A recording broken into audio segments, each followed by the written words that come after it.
Okay, a quick look at using Logic's Midi chase. The idea of this is that if you have a long sustained synth pad, for example, like I've got here, so that event is triggered at bar 14, note on, and then the note off will be here, just before 21. And the problem is, if you wanted to work on, say, the middle section, and imagine this was a lot longer, say, you wanted to work on the middle section around, say, here.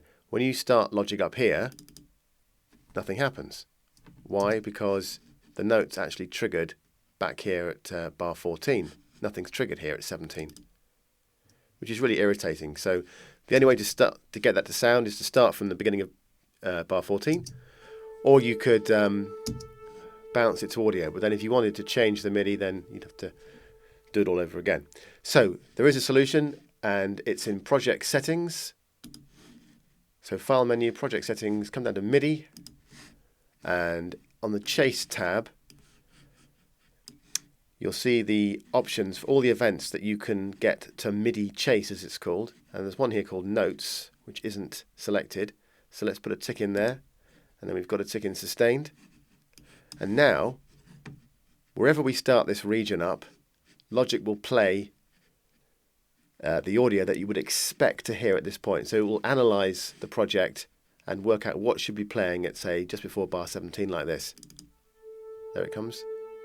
And so now we can start anywhere and work on this region without having to always start from the beginning. It's really, really handy. So that's that. And there's one other setting which is really useful. If you're also using a drum loop coming out of a sampler, say, like I've got here. So I've got a drum loop coming out of this Contact sampler here. Sometimes when you start the region from, say randomly just here, it will just start that drum loop from the wrong position because it doesn't have a reference point. So it'll just start it from the beginning and it won't be right. And so it's quite useful sometimes to be able to exclude drum loops triggering from a sampler. And the way you can do that is in this track here, which has got our Contact drum sampler in it. If you go to the track parameters, not the region, but the track parameters, and come down to the bottom, there's an option here called No Transpose. And if you put a tick in there, then this drum loop will not be triggered when we start in the middle of the region like this. So it's going to start at the next region there, and that will be obviously perfectly in time.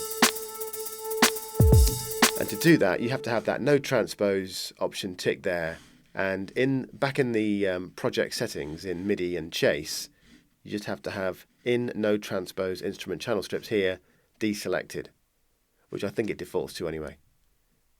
Anyway, that's MIDI Chase in Logic.